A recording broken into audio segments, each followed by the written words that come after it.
जय Shri Radhe ji. Welcome to रंग group कनक रंग एस्ट्रो एंड रंग एस्ट्रो।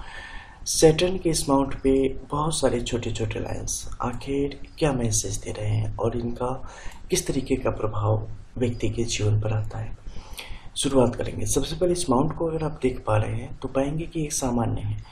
सामान्य रूप से इसमें कुछ लोगों की हथेली में गड्ढेदार होगा, यानी कि अंदर की तरफ दबा हुआ होगा। बहुत ही कम लोग होंगे जिनमें उभरा हुआ होगा, लाइक मरकरी माउंट। और आपका जुपिटर का माउंट जैसे बाहर की तरफ है ना, तो ऐसा होगा। तो अगर ये सामान्य स्थिति यानी कि बिल्कुल सामान्य हो, ना गड्ढा हो ना बाहर की तरफ उभरा हुआ हो, तो ये स्थिति जातक के लिए या किसी भी व्यक्ति के लिए अत्यधिक शुभ मानी जाती है, क्योंकि अति सर्वत्र वर्जते। और दबा हुआ होगा तो वो भी वर्जते ही समझ लो, क्योंकि वहां भी समस्याएं बढ़ जानी है। अब ये सामान्य है तो इसका क्या होगा कि जो मुख्य कुछ प्रभाव है वो जातक के जीवन पर हमेशा बने रहते हैं। जातक के अंदर ईमानदारी बनी रहनी है, जातक के अंदर प्रेम बना रहना है, जातक के अंदर करुणा बनी रहनी है, जातक के अंदर अनुशासन बना रहना है, और जातक के पास माया बनी रहनी है, यानी कि धन वैभव बना रहना है। लेकिन क्या इतनी ही सी बात है? नहीं।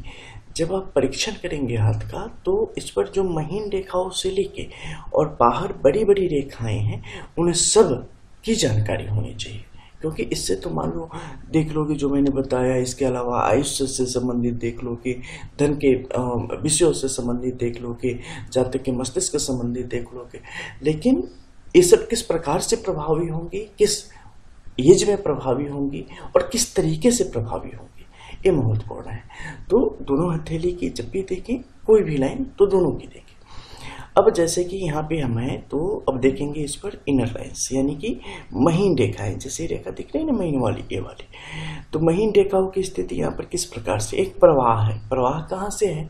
तो ऊपरी शिखरों से है, यानी कि ऊपर की तरफ से प्रवाह होकर चल रहा है, नीचे की तरफ निकल जा रहा है। निकल कहाँ पे रहा है? तो ये स्पष्ट तौर पे सूर्य पर्वत की दिशा में निकल रहा है, जहाँ पे ऑलरेडी कई सारे लाइन और अमाउंट अलग प्रकार की स्थिति में उपस्थित है। लेकिन इसके साथ ही जब आप महीन रेखाओं की स्थिति देखेंगे तो पाएंगे कि इसकी स्थिति सामान्य है। इससे ज़्यादा कोई प्रभाव जातक के ऊपर नहीं पड़ना है। जातक के स्वास्थ्य पर थोड़े से प्रभाव इसके मानसिक स्तर पर पड़ने की हो गए, इसके अलावा और किसी प्रकार से दुष्प्रभाव नहीं आएंगे। लेकिन अगर आप पाएंगे इसके ऊपरी कुछ खास लाइन्स, जैसे आप कह सकते हैं टेम्पररी, अस्थायी लकीरें, जो कि हफ्ते भर से लेके 3 महीने 3 साल तक व्यक्ति के जीवन को प्रभावित करेंगे, बाद में अपने निशान छोड़ के जाएंगे। तो क्या यहाँ पर ये मत्स्य चिन्ह है? नहीं। इस बाहरी क्षेत्र में आप देखेंगे तो पाएंगे कि ये दोनों मुख खुला हुआ है, और जब ये मुख खुल जाता है तो ऐसी स्थिति में ना एक क्रॉस रह जाएगा, ना मत्स्य चिन्ह के रूप में आ जाएगा, ये भंग हो जाता है। और इसका प्रभाव जातक के जीवन पर बिल्कुल गौण होता है, यानी कि ऐसा जिसे आप माने ही ना तो बेहतर है। तो इससे जातक इसके कुप्रभाव से बच जाएगा, क्योंकि मत्स्य चिन्ह आपके केतु के क्षेत्र के छोड़ के और कहीं भी होगा ना तो उसका किसी भी तरीके से कोई भी अच्छा प्रभाव नहीं होता है, बुरा प्रभाव भी ना के बराबर ही होता है। बस वैसे ही एक श्रृंगार के रूप में वहां पर उपस्थित हो, ऐसा ही मान लो। अब नीचे के क्षेत्र में देखो, यहाँ पर क्या है कि कोण की स्थिति बनी हुई है। ये एक तरीके से सौभाग्य कहा जा सकता है किसी व्यक्ति में, कि एकल रेखा के द्वारा ये रेखा यहाँ तक नहीं आई है, जैसे ही आती है एक ग्रहण योग को पूर्ण कर देती है। ग्रहण योग क्या है? ग्रहण योग जब भी होगा आपके जीवन में ढेरों अड़चने आएंगे, आपके करियर से संबंधित, भविष्य से संबंधित अड़चन, विवाह से संबंधित, यानी जिस भी क्षेत्र में ले लो, चीजें सामान्य से नहीं निकल पाएंगी। हर जगह कुछ न कुछ, कोई न कोई स्पीड ब्रेकर बना ही होगा, हर जगह गिरना पड़ेगा ही आपको, फिर आप उठ के आगे की तरफ बढ़ते हैं।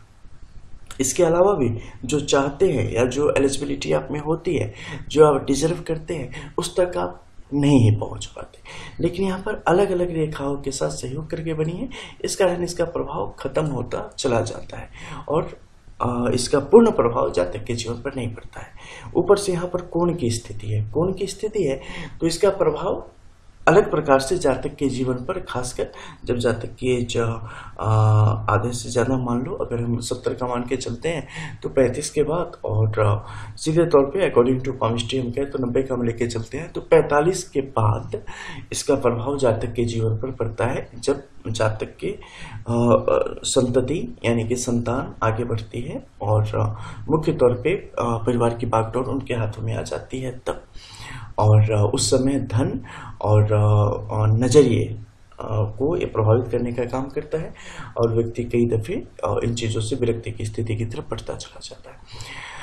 अब हम देखेंगे यहाँ पर अन्य मौजूद कई सारी रेखाएं, जिसमें कुछ रेखाएं ऐसी हैं जो कि पूरी नहीं बन पा रही है और कुछ दूसरे के साथ सहयोग करके पूरी बन पा रही है।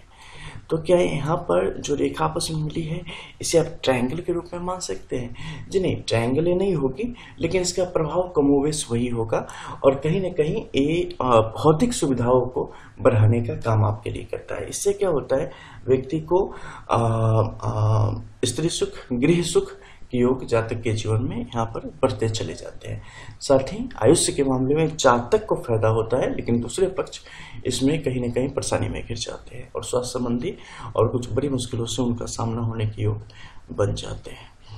अब हम बात करेंगे सूर्य के इस पर्वत क्षेत्र में मौजूद कुछ खास रेखाओं के संबंध में। देखो, सूर्य वैसे ऐसा है जो आपको सबसे ज़्यादा आत्मबल देता है, और अगर सूर्य आपके लिए बेहतर होता है तो जीवन में चाहे कितनी भी चुनौतियाँ क्यों ना हो, आप उन सब से सर उठा के पार करते हैं और काफ़ी बेहतर स्थिति में खुद को ले जा पाने में सक्षम होते हैं। शनि का साथ मिलता है तो आदमी अंधाधुंध प्रगति करता है जीवन में, लेकिन सूर्य का मिलने पर व्यक्ति का नेम, फेम, चमक, इन सब पर इसका प्रभाव पड़ता है और व्यक्ति अर्जित ज़्यादा करे या ना करे, व्यक्ति के अंदर सद्गुण होवे ना होवे, व्यक्ति ईमानदार होवे ना होवे, व्यक्ति अनुशासित होवे ना होवे, लेकिन व्यक्ति लाइमलाइट में बहुत रहना है, उसने व्यक्ति की पहचान बड़ी हो जानी है, व्यक्ति एक बड़े परिदृश्य पर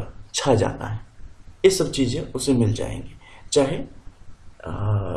कचरे के ढेर पे खड़ा होकर वो दुनिया को देख रहा हो या एक मिट्टी के पहाड़ पे खड़े होकर देख रहा हो, ऊंचाई तो उसे वही मिल जानी है।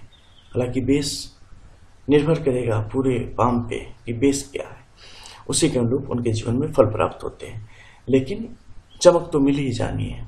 जैसे हर्षद को मिली, जैसे बहुत सारे जितने भी कुख्यात लोग हैं उन्हें मिले, जो अब जिनकी अच्छी होगी वो विख्यात होंगे और जो कुकर्मी होंगे कुख्यात होंगे। तो यहाँ पे देख लो यहाँ की स्थिति कैसी है, ये हल्का सा दबा हुआ है और इनका यहाँ पर दबा होना हमारे लिए उत्तम नहीं कहा जा सकता है, लेकिन इस हथेली की जो स्थिति है उसके हिसाब से अगर देखें तो ये उत्तम है। कहेंगे कैसे, तो शुरू करते हैं।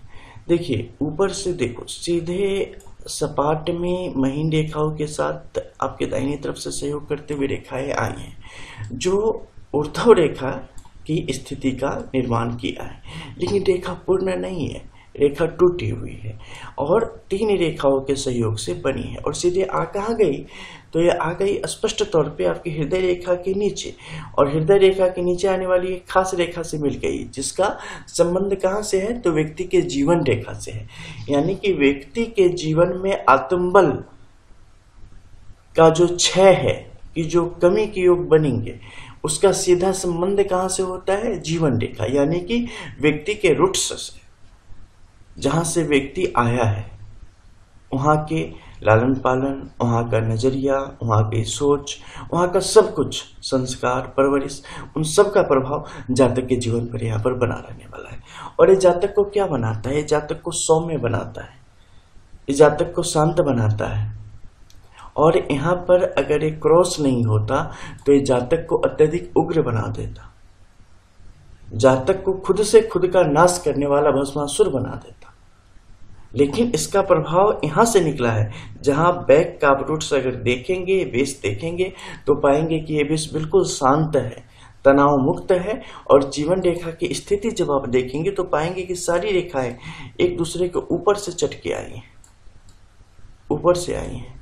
एक पॉजिटिव साइन है जो कि स्पष्ट तौर पे जातक के हित में कार्य कर रहा है, इसलिए जातक को बहुत बड़ा, जैसे कि मान लो जब भी ऐसा होगा ना, आपको ये बड़े परिदृश्य में बड़े लेवल पर नहीं जाने देगा, बहुत बड़ी पहचान नहीं देगा, बहुत बड़ा नाम नहीं देगा, लेकिन व्यक्ति के अंदर जो है ना भावुकता देगा, व्यक्ति के अंदर ईमानदारी देगा, व्यक्ति के अंदर अनुशासन देगा, व्यक्ति के अंदर करुणा प्रेम देगा, और साथ ही उलझन देगा, साथ ही भ्रम भी देगा,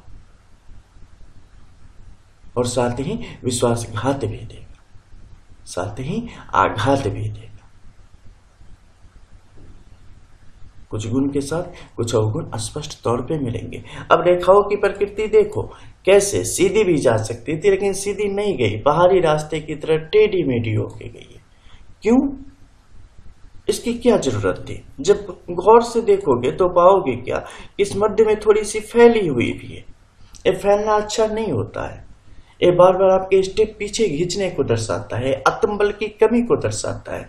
जब आप बहुत कुछ सोचते हैं, बहुत कुछ करना चाहते हैं, लेकिन कहीं ना कहीं एक डर के साथ आगे की तरफ बढ़ रहे होते हैं।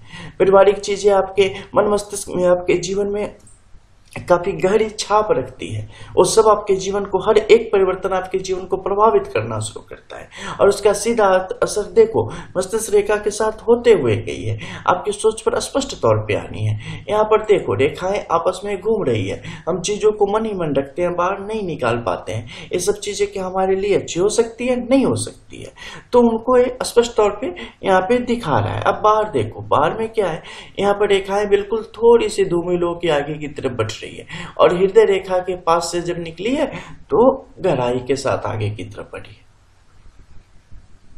ये परिवर्तन होने के साथ साथ व्यक्ति के क्षण भर के लिए व्यक्ति का मन मस्तिष्क बदले और फिर से वहीं पे आ जाए, फिर से वैसा ही वो नॉर्मल हो जाए, फिर से चीजों को उसी प्रकार से लेके आगे बढ़ना शुरू हो जाए और अपने सामान्य जीवन में शामिल हो जाए, उन चीजों को दिखा देता है। लेकिन इसके साथ ही कई सारे प्रभाव अलग अलग टाइम में दिखाता है,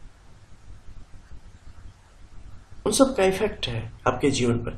मध्य के क्षेत्र में देखोगे तो यहाँ पर पाओगे कि कई सारी, हालांकि इसमें ना इस हथेली के अकॉर्डिंग अगर आप देखो तो जो भी रेखाएं है ना एकल में कम है, ज्यादातर ना बड़ी बड़ी रेखाएं, और इनका प्रभाव मतलब यानी टूटी टूटी रेखाएं है, और इनका प्रभाव कहीं ना कहीं वो कम कर देता है। जैसे है ना, कहीं जाओ तो नॉर्मल साड़ी ले लो, एक होता है कटफिश का, तो उसका दाम थोड़ा कम हो जाता है, बिल्कुल उसी तरीके से कटफिश की कहानी, तो यहाँ पर इसका प्रभाव थोड़ा सा कम हो जाता है। अभी इस कट को रफू कैसे किया जाए, उसे रफू भी करोगे तो फिर आ जाएगा कि रफू वाला है, तो ये क्या किया जाए कि बिल्कुल सही हो जाए, सबका उपाय है, इसका भी होगा, बताएंगे आपको। हालांकि ये पर्सनली बताने वाली होती है क्योंकि सब के फटे की वजह अलग अलग होती है, ठीक है, तो एक ही चीज में सबका इलाज नहीं ढूंढ लेना चाहिए। हर बुखार का कारण मलेरिया ही नहीं होता, उसी तरीके से हर जख्म के लिए पाम में अलग अलग उपाय है। बस हमेशा ये याद रहे कि अधर्म की बुनियाद पर धर्म का शंखनाद कभी ना हो, खासकर जिनके जीवन में सैटर्न इंपॉर्टेंट है। जय जय श्री राम।